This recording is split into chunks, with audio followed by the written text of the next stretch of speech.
Salmo, capítulo 121, diz assim: Elevo meus olhos para os montes, de onde me virá o meu socorro? Há uma história antiga que conta a história de um São Bernardo, criado das montanhas para ajudar as pessoas, que avista num lago um escorpião se afogando.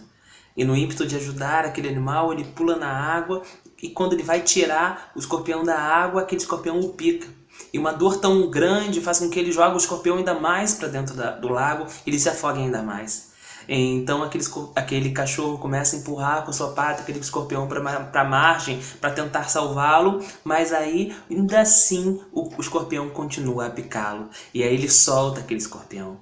Nisso um gato das montanhas está vendo aquela cena, começa a rir da cara do cachorro. Como assim você está ajudando esse escorpião? Começa a rir da cara daquele cachorro.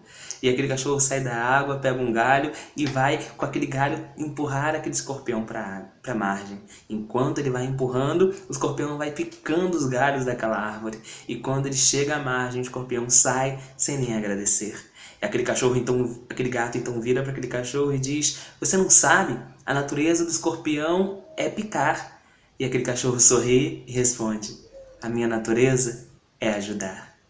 Irmãos, aquela circunstância toda da vida de Davi, eu falei com os irmãos ontem, tinha tudo para deixar Davi depressivo, triste, angustiado e acomodado. Mas aquela situação toda, não faz isso com Davi. Ele não era assim, ele não era acomodado. Ele não se acomodou lá atrás, quando os seus irmãos estavam jantando com seu pai e ele estava trabalhando sozinho, cuidando das ovelhas. Ele não se acomodou quando o exército de Israel estava parado, acomodado, enquanto um gigante filisteu estava zombando do povo de Israel e do povo de Deus. Davi desce sozinho para enfrentar aquele gigante filisteu e defender todo o povo de Israel. Davi não ficou acomodado naquelas circunstâncias e agora, naquela caverna, ele que tinha tudo para que ele ficasse acomodado e triste, depressivo, e Davi não faz. Pelo contrário, ele continua abençoando as pessoas que estavam naquela caverna, escrevendo o Salmo 121 e outros salmos. Ele continua olhando para os céus, olhando para o Senhor, porque toda aquela circunstância não podia mudar quem Davi é.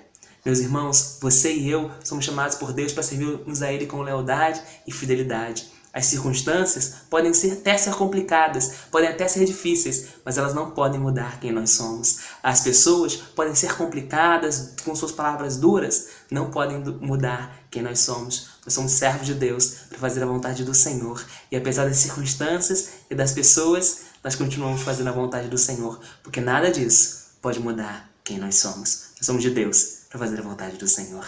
Crê em Deus.